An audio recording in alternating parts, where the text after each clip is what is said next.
A'udzubillahi minasyaitonirrajim. Bismillahirrahmanirrahim. Assalamualaikum warahmatullahi wabarakatuh. Waalaikumsalam warahmatullahi wabarakatuh. Jamaah, oh jamaah. Alhamdulillah. Alhamdulillah. Alhamdulillahirabbil alamin. Allahumma sholli ala sayidina Muhammad wa ala ali sayidina Muhammad. Jamaah Islam itu indah yang dirahmati Allah. Setiap orang pastinya pengen banget punya harta yang banyak. Benar apa benar? Benar. Amin ya. Biar semua keinginan dan kemauan kita itu bisa terpenuhi. Tapi ternyata dalam Islam harta itu nggak melulu yang namanya materi. Nih buat jamaah yang di rumah nih ya. Ada hal-hal yang dilupakan padahal ternyata itu adalah harta terbaik di dunia. Hari ini kita bahas nih di Islam itu indah. Temanya adalah 7 harta terbaik di dunia. Alhamdulillah. Nah sekarang sebelum kita membahas lebih lanjut tentang pertemuan kita hari ini ya. Saya mau ngajak jamaah Islam itu indah yang ada di rumah untuk melihat terlebih dahulu ada sebuah tayangan menarik nih. Ada seorang anak tunanetra yang bersyukur diambil penglihatannya oleh Allah. Kok bisa? Ini tayangannya. ربنا أنعم علي نعم هو شال مني البصر سبحان الله والحمد لله وعلى هذه النعمة أنا في صلاتي لا أدعو أن الله يرجع علي بصري لا تريد أن يرجع الله. لماذا؟ لماذا؟ لعل يكون لي حجة عند الله يوم القيامة فيخفف عني بعضا من العذاب وأقف بين يديه خائفا متوجلا يسألني ماذا فعلت في القرآن فعسى أن يخفف عني فالله يدخل من يشاء في رحمته ولكنه أنعم علي بالقرآن وأنا الحمد لله إذا أردت أن أذهب إلى أي مكان أذهب وحدي فقط. Dalam pandangan Islam itu ada harta terbaik yang pertama yang katanya nih ya justru begitu mudah tapi banyak banget yang melupakannya. Apa sih? Mohon izin penjelasannya. Silakan Ustaz Syam. Bismillahirrahmanirrahim. Tabi guruku Ustaz Maulana, Ustaz Cecep, Mas Fadli dan seluruh alim ulama yang dimuliakan Allah Subhanahu wa taala. Bismillahirrahmanirrahim. Alhamdulillahirabbil alamin wassalatu wassalamu ala asyrafil anbiya'i wal mursalin sayyidina Muhammadin wa ala alihi wa sahbihi ajma'in. Asbahna wa asbahal mulku lillahi rabbil alamin. Subhanaka la ilma lana illa ma 'allamtana innaka antal alimul hakim. Amin amin amin ya rabbal alamin. Subhanallah, kalau kita melihat bagaimana seorang anak yang mata zahirnya tertutup tapi mata hatinya yang terbuka, subhanallah, sehingga mampu melihat nikmat Allah yang begitu banyak yang diberikan kepadanya. Kata beliau, cukup, sangat cukup, bahkan lebih dari cukup Allah memberkahi saya dengan kenikmatan tidak bisa melihat di dunia sehingga hisab saya di hari kiamat nanti ringan karena saya tidak dihisab dengan penglihatan saya dan Allah memberikan Al-Quran kepada saya. Subhanallah. Bagaimana Islam mengajarkan kita. Yang akan kita bahas dalam satu episode Islam itu indah. 7 harta yang paling berharga di dunia ini diambil dari sebuah riwayat. Di antaranya nanti ada hati yang bersyukur dan seterusnya yang insya Allah akan dibahas oleh guru-guru kita. Namun yang pertama yang kita bahas adalah harta yang utama adalah ternyata hati yang selalu bersyukur. Nilai yang banyak, jikalau tidak ada rasa terima kasih, tidak ada rasa syukur, maka Allah katakan inna adzabi lasyadid. Seakan-akan Allah katakan la in syakartum la azidannakum. Kalau kalian bersyukur aku pasti tambahkan. Wala in kafartum. Kalau kalian kufur, Allah hanya memberikan informasi. Allah tidak mengadab, tapi Allah hanya memberikan informasi. Inna adzabi lasyadid. Ketahuilah sungguh azabku sangatlah pedih. Artinya ketika seseorang tidak mensyukuri nikmat Allah Subhanahu wa taala, ketahuilah akan ada azab Allah Subhanahu wa taala yang sangat pedih. Begitu pentingnya bersyukur, bagaimana kita diajarkan di dalam Islam setelah bangun tidur langsung alhamdulillah. Alhamdulillahilladzi ahyana ba'dama amatana. Artinya sesuatu yang paling utama yang kita lakukan setiap hari adalah langsung bersyukur gitu. Baru saja kita membuka mata, belum ada yang kita dapatkan, belum ada rezeki kalau kita mau menghitung rezeki, tapi ternyata kita diingatkan untuk bersyukur. Langsung alhamdulillahilladzi ahyana ba'dama amatana. Apa yang kita syukuri? Oh ternyata ahyana ba'dama amatana. Tidak ada jaminan kita terbangun setelah kita tidur kecuali Allah yang membangunkan. Langsung loh Allah mengajarkan untuk kita bersyukur. Apalagi pentingnya bersyukur. Tidak sah sholat kalau tidak ada suratul Fatihah. Suratul Fatihah diawali dengan apa? Di antara perbedaan pendapat ulama, ada yang mengatakan ayat pertama adalah Bismillahirrahmanirrahim. Ada yang mengatakan ayat pertama adalah Alhamdulillahirrabbilalamin. Tapi surah Al-Fatihah itu adalah Alhamdulillahirabbilalamin. Subhanallah. Tidak sah sholatnya seseorang kalau tidak bersyukur kepada Allah. Alhamdulillahirabbilalamin. Langsung pujian bagi Allah. Terima kasih banyak ya Allah atas segala nikmat yang Kau telah berikan kepada kami. Rabbil alamin. Engkau Tuhan yang menguasai segala alam. Dan yang ketiga adalah bagaimana kita mengetahui di antara ajaran penting Rasulullah SAW adalah sifat qanaah itu sendiri. Sifat qanaah itu kata Rasulullah, saya tidak khawatir dengan apa yang diberikan kepada umatku, tapi aku khawatir kalau dikasih 2 lembah emas di depannya dia minta lembah yang ketiga. Tapi gini Ustaz Syam, ini ada satu pertanyaan sedikit aja singkat ya. Ini kalau misalnya ada orang bilang gimana kalau misalnya udah bersyukur tapi ternyata Allah masih kasih cobaan terus. Ini apakah cara bersyukurnya yang salah atau bagaimana gitu? Bersyukur dan Allah kasih cobaan berarti levelnya naik. Levelnya naik. Ahasiban nasu ayyutraku ayyaqulu amanna wa hum la yuftanun. Tidak mungkin ujian anak SD sama dengan ujian anak SMA gitu. Subhanallah. Semakin beriman Anda, semakin naik ujiannya. Dan ujian itu dihadapi dengan bersyukur. Subhanallah. Ya, jazakallah khairan kasiran. Makasih banyak ilmunya di pagi hari langsung dibuka dengan hati yang bersyukur ya. Kadang-kadang kita suka lupa, ini gampang tapi susah gitu dilakukannya ya. Ini Masya Allah. Sekarang kita lanjutkan lagi di buat jamaah yang ada di rumah. Saya masih punya tayangan lagi buat Anda nih ya. Ada sebuah tayangan tentang suami kena PHK, sang istri tetap mantap mengajar, mengaji. Ini tayangannya. Tapi tetap sih memantau anak-anak belajar di rumah, karena kan masih tetangga ya, jadi kita kadang ketemu nanya gitu. Ya kondisi ekonomi kami ya, kami bersyukur aja ya apa yang ada gitu ya, apa yang terjadi saat ini. Kondisi suami dirumahkan, jadi saya bukan beralih sih, saya memang udah selama ini menjalankan jualan online ya, saya jualan bolu, jualan minyak kelapa. Yang begini nih istri yang dicari, ini Masya Allah. Terus buat Ustadz Maulana nih kita lanjut lagi nih, dalam pandangan Islam seperti apa sih sebenarnya harta yang terbaik yang kedua itu apa Ustadz? Mohon izin, tafadhol. Baik, bismillahirrahmanirrahim. Saya mau gunakan properti lagi ya. Oh oke Ustadz. Ya. Wah, Masya Allah. waduh. Atau mas kali aja yang gunain. Iya deh, saya pegangin aja. Saya praktek, subhanallah. Baik, bismillahirrahmanirrahim buat semuanya. Ingat, kekayaan yang kedua adalah, bisa, kamu bisa. Yang kedua. Saya pegangin Mas Gali, ayo. Gak apa-apa, naik aja. Dua, ayo kita pegangin bareng-bareng. Istri yang mampu membantu suami dalam agama. Kenapa? Kekayaan yang kedua. Kalau tadi kekayaan pertama adalah hati yang bersyukur. Hati yang bersyukur. Kenapa yang kedua adalah wanita? Atau istri yang membantu suami dalam agama. Karena ketika kita memilih wanita karena cantiknya akan pudar. Betul. Harta kita akan dihinakan. Betul. Jabatan mungkin kita akan direndahkan.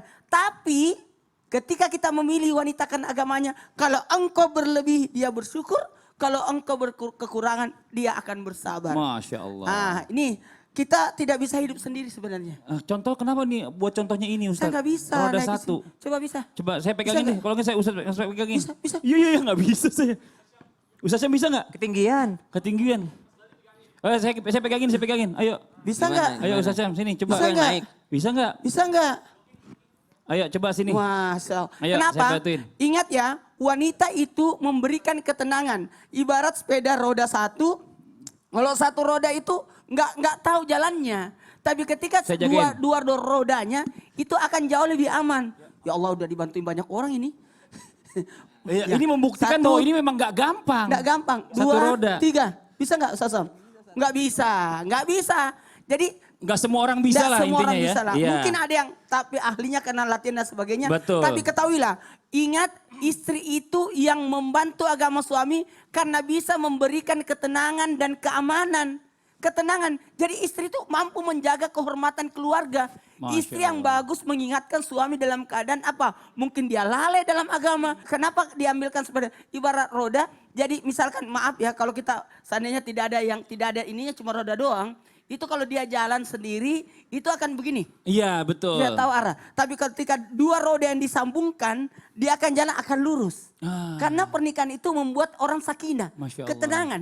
Itu penting. Mohon maaf, dalam mengurus keluarga, dalam mendidik anak itu pentingnya. Makanya wanita itu madrasatul ula. Ibu itu madrasatul ula. Bapaknya adalah kepala sekolah. Dan ingat, kadang-kadang tadi nih ada tayangan tadi bagus banget nih. Ketika orang tidak mampu karena di PHK, maka suami akan membantu kita. Dalam arti ini istri membantu suami untuk meringankan beban. Minimal dia tidak minta macam-macam. Minimal dia tidak minta cerai. Minimal dia tidak merepotkan. Minimal dia tidak menyusahkan. Betul banget. Doa istri itu ya ibarat mengayuh sepeda juga katanya. Iya, Benar karena begitu. ketika itu kalau Anda berhenti akan jatuh. Jadi harus saling jadi suami mencari nafkah, istri baca doa di rumah. Istri salah doakan suaminya. Itu yang paling penting. Jadi saling membantu. Makanya mohon maaf kepada semuanya, hati-hati jangan sampai mengabaikan doa daripada istri. Apalagi makanya kalau istri zolimi, tidak dinafkahi, bahaya itu. Oh, tapi gimana jika istri telah membantu suami dalam agama tapi suami tetap jauh dari agama? Gimana tuh? Kalau Gini. bukannya fokus kejar materi sehingga istri tuh mendapatkan ilmu agama dari suaminya gitu. Gini, mohon izin kepada semuanya. Istri itu Allah berikan kemuliaan. Ada wanita yang bisa membantu suaminya. Dalam ini ada Ratu Asia kan. Ada juga, mohon maaf, ada 4 keluarga yang disebutkan dalam Al-Quran. Ada keluarga Imran, yang ada keluarga Abu Lahab. Kemudian ada keluarga Nabi Ibrahim, ada keluarga Nabi Nuh. Jadi sebenarnya pembelajaran besar buat kita untuk belajar bahwa sebenarnya kita ini harus bersinergi. Ingat ya, keluarga itu dibentuk adanya 2 pasangan yang luar biasa. Sehingga menghasilkan keluarga yang luar biasa juga. Masya Allah. Aduh, Jadi kita ya udah Allah. membahas tentang 2 nih ya. Tadi Iya. yang pertama Ustaz Sam udah bahas. Tadi bicara masalah tentang hati yang bersyukur. Iya. Yang kedua tadi adalah harta yang berharga itu Iya. adalah istri yang membantu ekonomi keluarga. Wah ini Masya Allah. Nah sekarang kita lanjut lagi nih ya. Kenapa Ustaz? Sebenarnya bisa. Bisa, tapi tadi nggak bisa, hampir jatuh kalau saya nggak Tidak, pegangin. soalnya Udah deh, dia ketinggian. Ntar kita bahas lagi. Saya mau kasih lihat juga jemaah ada video lagi tayangan tentang seorang anak kecil yang khusyuk banget berzikir. Ini tayangannya nih.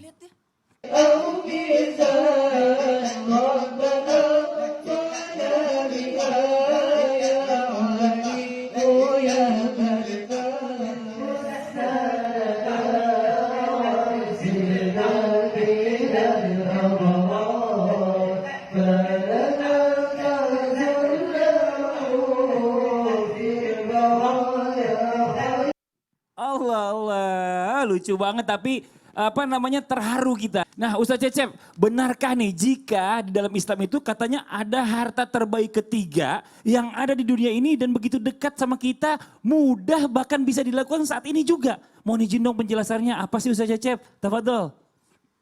Assalamualaikum warahmatullahi wabarakatuh. Waalaikumsalam warahmatullahi wabarakatuh. Tumben semangat. Iya. Semangat dong pagi-pagi. Aduh. Karena saya akan menjelaskan harta ketiga yang paling berharga.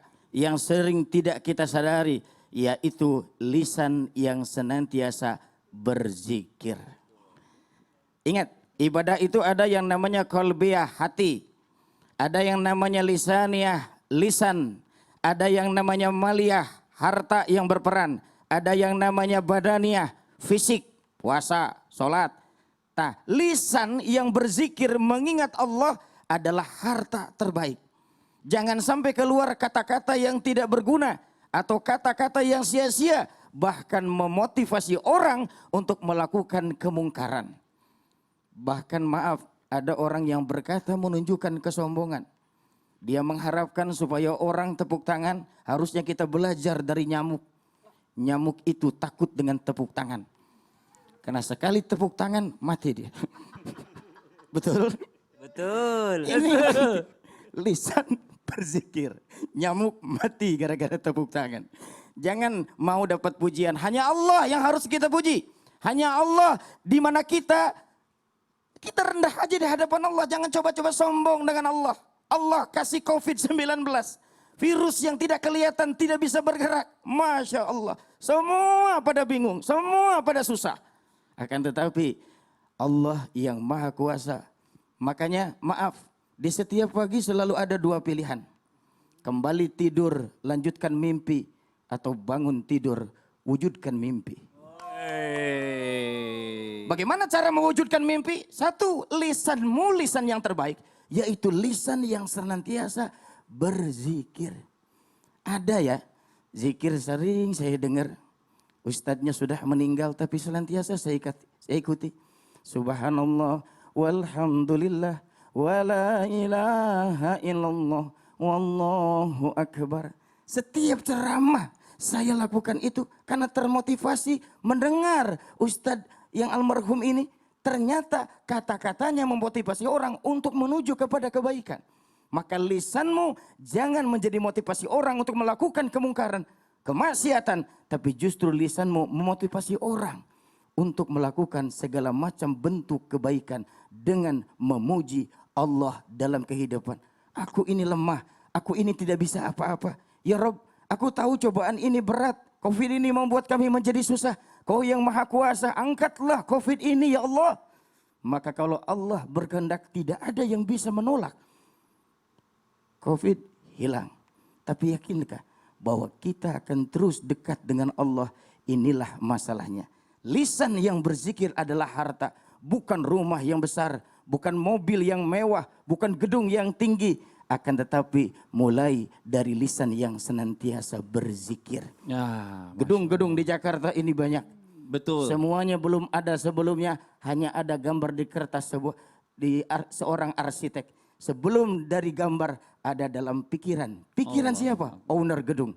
Diomongin sama si owner, sama arsitek. Bikin inilah yang akan membuat gedung itu berdiri. Ketika lisan kita berzikir kepada Allah, maka Allah akan menjadi penolong dalam kehidupan kita. Masya Allah. Ustaz Cecep, satu lagi jangan duduk dulu, tanggung nih ya. Saya pernah dengar juga katanya ada juga lafaz zikir yang ringan, tapi timbangan pahalanya di akhirat itu begitu berat. Mohon izin dong kasih tahu bocoran ke kita dong. Ya, zikirnya 5 detik. Tapi Apa timbangannya bisa membuat orang langsung masuk ke dalam surga. Allahu Akbar, apa tuh Ustaz Cecep? Subhanallah wa bihamdih, subhanallahil azim. Oh Masya Allah, segitu doang? Segitu doang. Subhanallah wa bihamdi, subhanallahil azim. Allahu Akbar, jazakallah khairan kasiran. Makasih banyak Ustaz Cecep atas penjelasannya. Jadi buat jamaah yang ada di rumah udah 3 tadi kita bahas ya. Ini luar biasa nih. Saya mau tanya sama Ustadz Maulana nih, buat Ustadz ini juga saya mau nanya nih ya. Pokoknya ada satu nih, saya pernah dengar juga nih katanya nih. Yang berikutnya adalah dalam pandangan Islam ini harta terbaik dunia adalah istri yang mampu membantu suami dalam agamanya. Harta yang luar biasa sebenarnya ada. Ada masih banyak sebenarnya. Kenapa terlalu dibahasa? Masa engkau Pak Dena terlalu bawa dibahasa. Tapi harus selesai. Makanya sebenarnya narekoelo ki sugi tengong. Ikuti Islam itu. Selesai. Nasabah napa terlalu. Jadi masih kiri. Kemudian masukuru. Tapi nak terlalu biasa. Jadi dia pun makin terlalu mubi. Dijelasin tadi kan yang pertama, tadi yang kedua, yang ketiga. Anjir gitu. Menakan tahu ngapa josam tena panak bayi nih. Ngapa tena panak bayi nih. Kuboya Ustaz Anjur. Karena bayi ini bisa bawa kita lebih dekat. Ustaz Cecep. Makor mato si tengah-tengah nah. Akas tengah Cicing. Apa cing? Kenapa? Pak majikan, anu bisa ngabantuan salakina supaya deket ke Allah. Lamun tara sholat eta salaki contohan ku pamajikan sholat. Bapak yang ada tau ya sugi tapi sugi orang parah tapi dia iseng ke tengah-tengah. Dan di rumah jangan kemana-mana, kita segera kembali lagi tetap di Islam itu Indah Jamaah. Oh jamaah, alhamdulillah. Udah dulu bentar Pak.